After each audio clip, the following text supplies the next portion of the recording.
Actually, I'm getting a little bit emotional. I know, I could tell. I mean, just from looking at you. Yeah. But I mean, I really wasn't paying attention. Yeah, I weren't listening. It's a good thing we recorded this. I can go and watch back. Oh yeah, you can see. You're gonna have to listen though. I'll be your first subscriber. Yay! Woo.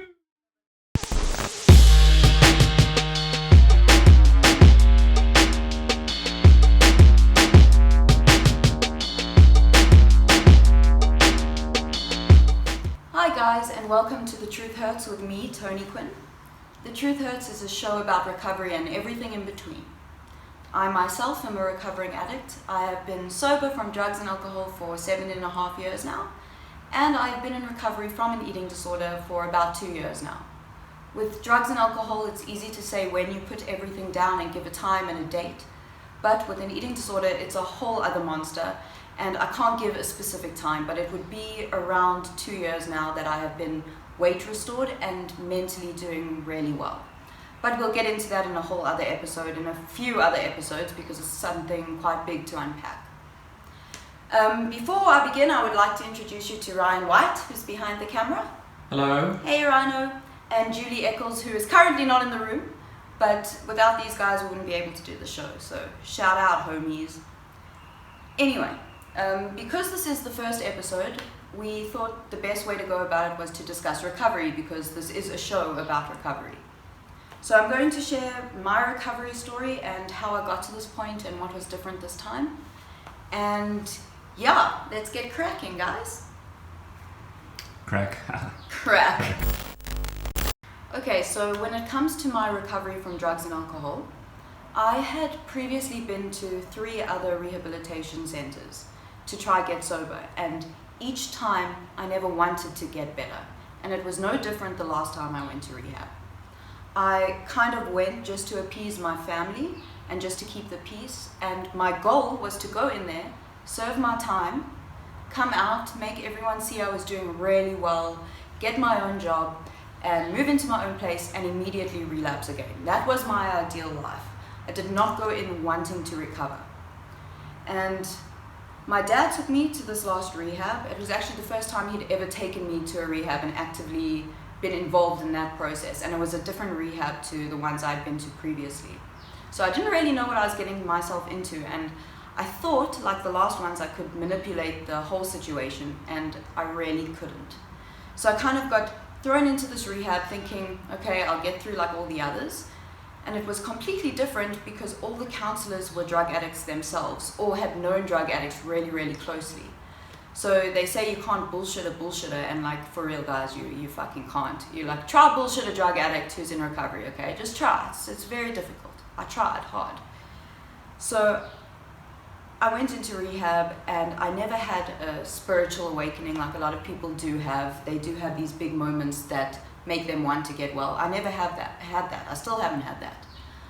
I went in, was supposed to be there for 4 weeks, and I ended up getting rushed to hospital my 2nd week in because my kidneys had stopped working. So I went to hospital, and you would think this would be a huge spiritual awakening for me, like I'm gonna die from this if I don't get sober. But again, that's not what happened. I was in the hospital, lying on this bed, I was in high care actually. And I still thought, okay, I'll get physically well, go back to the rehab, pull through and use again. I even had this thought of if I got hold of a phone, I could phone one of my old homies and they would come pick me up from the hospital and get me my drugs, and we could go on a freaking joyride or some shit. But my parents didn't let me have a phone because they knew the drill, you know. So I went back to the rehab, and like I said, I was supposed to do 4 weeks, and my father said to me, no, you're staying for 8 weeks. And he did the kind of the tough love thing. So to appease him and the situation again, I said I'll stay. Then when I left rehab, finally did the 8 weeks, tried to manipulate, didn't manipulate through. I went home, went to my mom's house, and in my first day there I'd had a temper tantrum for no reason. Like my mom said hello to me and I lost my shit. I was like, I'm gonna do drugs, I'm gonna use, I'm done. This is just so difficult for me. And so when that happened, I actually made the decision, you know what, if I stay here, everything's just going to fall apart. Might as well just go to a halfway house for a little bit, and then that'll gain their trust a lot more. So I moved into the halfway house and ended up staying there for a year. During this time, I had gotten a job. I had started building relationships with my family. I was being drug tested all the time, so I couldn't relapse. And I had started building this life slowly.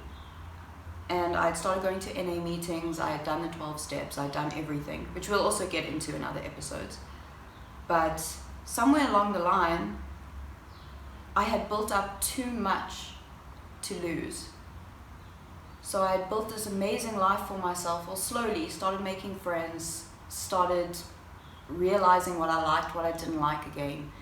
And the thought of going back to drugs was horrifying because I would lose all of that. That would all be gone. And that was my spiritual awakening. That is what shifted things.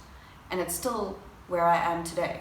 The thought of me ever going back to that lifestyle is terrifying because I will lose everything that I have made for myself. And for me, that's the biggest gift of recovery, is the life I have. And the most destructive thing I could ever do to myself and the people around me is to throw that all away for a fucking gram. Okay. You shouldn't throw all of that away for a gram. Can't I? 2 grams. Gram and a half. Come Gram on. and a half, bro. No, but for real, Rhino, like without you guys, actually I'm getting a little bit emotional. I know, I could tell. I mean, just from looking at you. Yeah. But I mean, I really wasn't paying attention. Yeah, I weren't listening. Can you Were you start, looking? can Were you you looking start at? again? Sorry, I drifted for a second. Were you looking at waffles? I drifted for a second. I wasn't listening. What were you thinking about? It's a good thing we recorded this. I can go and watch back. Oh yeah, you can see. You're gonna have to listen though. I'll be your first subscriber. Yay! Woo! No, but for real, now we're getting into the really heavy part. So Rhino gets our cup to yeah. Okay, so that is what was different for me in my recovery from addiction, was knowing that I could actually build a life in recovery. I could build a real fun, fulfilling life without doing drugs and without doing alcohol. But the eating disorder recovery is a whole, like I said, it is a monster, and it is really difficult to speak about, and it's really difficult to explain, and it's even more difficult to understand. So I'm going to try just sum it up quickly because this is the first episode.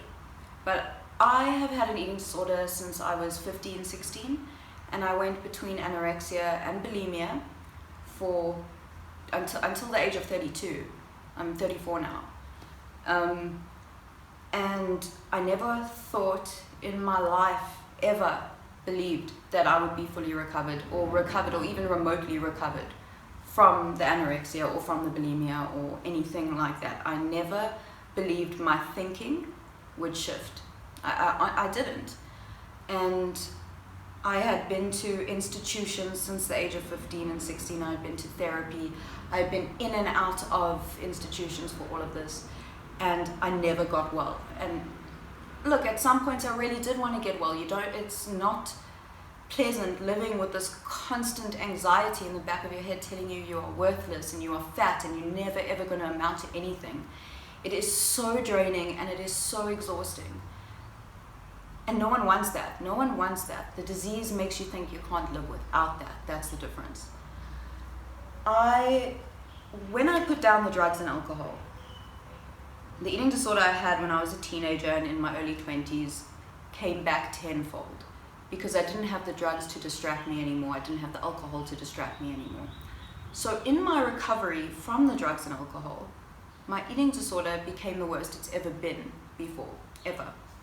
So for the first 5 years of my recovery from drugs and alcohol, my eating disorder nearly killed me. It got so bad that I don't want to give numbers, but I got down to a really, really low weight that I had to be put in a wheelchair. And I did during my recovery from addiction. I ended up in another rehab, and I ended up in a rehab for anorexia.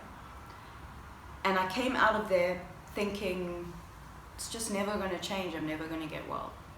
And it didn't. And then 2 years ago, my father got diagnosed with pancreatic cancer. Now, my father was very instrumental in my recovery from addiction, and he had always been really, really open to discussing the eating disorder and caring about it and openly trying to understand it. And I was in the room with my father when he got diagnosed. We all were in the room with him.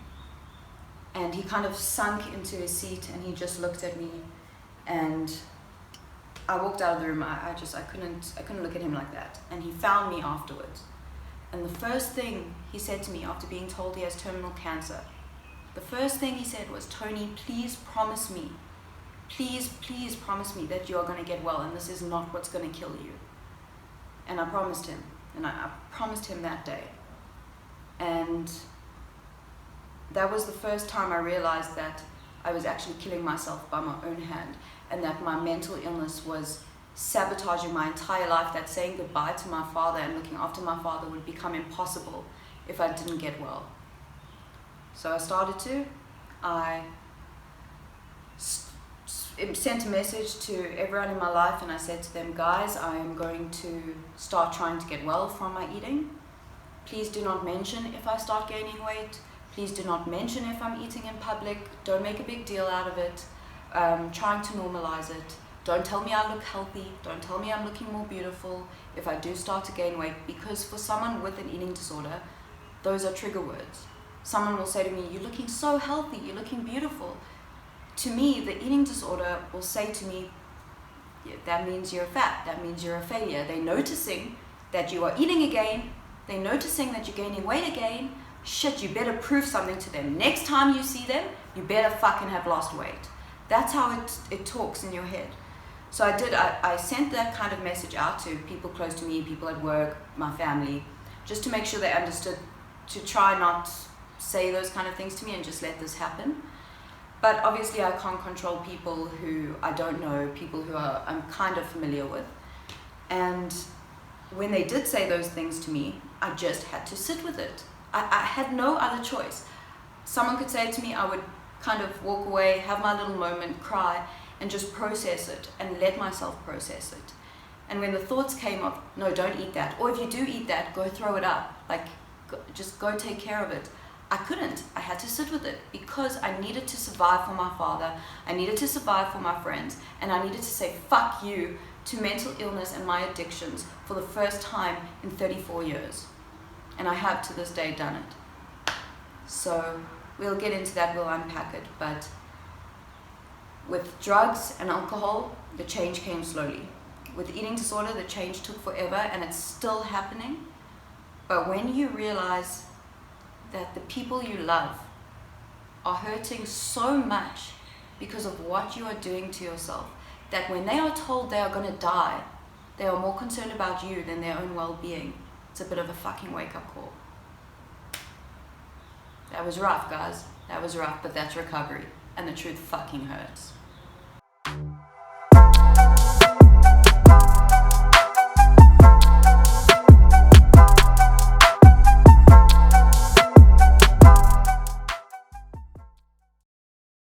That's disgusting. Why are you eating that? He just made a marshmallow, popcorn, Pringle fucking sandwich.